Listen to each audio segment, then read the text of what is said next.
Some of the most successful industrial manufacturing companies are becoming world-class service providers.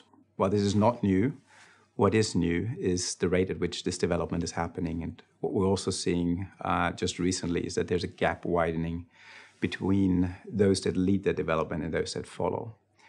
We've actually seen quite a substantial uptick in service business development recently, and that's on the back of some uncertainty about capital investments and a drought that's been taking a bit longer than in previous cycles. In the most recent study, we've been able to substantiate the attractiveness of the service business, but also to understand much better the operational and organizational drivers of differential performance of different companies. On the attractiveness side, services are an attractive investment, for sure. On the survey that we've taken, on average, 22% of the overall revenue is generated by the service business, but the majority of the profits. A typical gross margin of service businesses at 39% on average, with the best of the companies actually reaching high 50s in terms of gross margin percentages. In terms of growth rates, we've seen year-on-year growth of 9% in the last 4 years, which compares to only 5% annual growth in the period before that. So that really goes to show that there is an acceleration. And what really surprised us is to see that even service champions continue to grow at very high rates. Service champions are those that we define as already having a fairly high share of service and a fairly high profitability based on very high customer loyalty rates. And those companies continue to grow. There's no saturation, really. And we've not seen a situation, not been in any situation where the market was really a limitation to their growth. Now, how do they do it? Typically, there's 6 elements that set them apart from the pack, basically. It starts with a commercial offering, a clearly structured set of service products, hierarchically structured, with only a limited way of tailoring around it when you go from one market to another.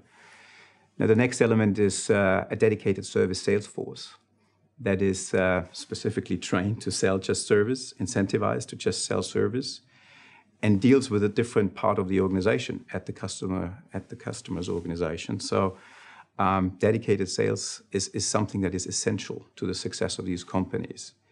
Now, when it comes to execution, there's an efficient supply chain for parts is at the heart of it.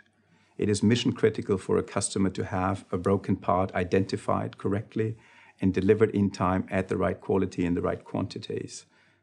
And that as a base is absolutely needed before you go on to more people-based services where you try to do the same. An excellent service delivery, independent of the individual that actually delivers the service. You want to have the same levels of first-time fix rates, of equipment efficiencies, of breakdown rates.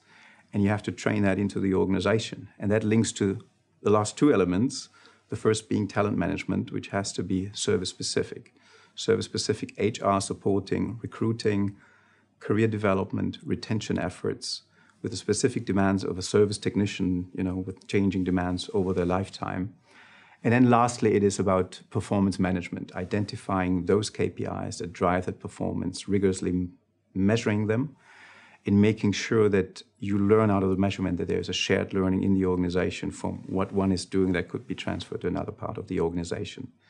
So with those 6 elements, service champions are actually turning quite substantial profit for the organization in the service part of the business, but also on the other 80% of the business, which is the new equipment business. They're making sure that with service, they're reaching very high customer loyalty rates and at the same time employee engagement rates, which then help boost the whole 100% of their business.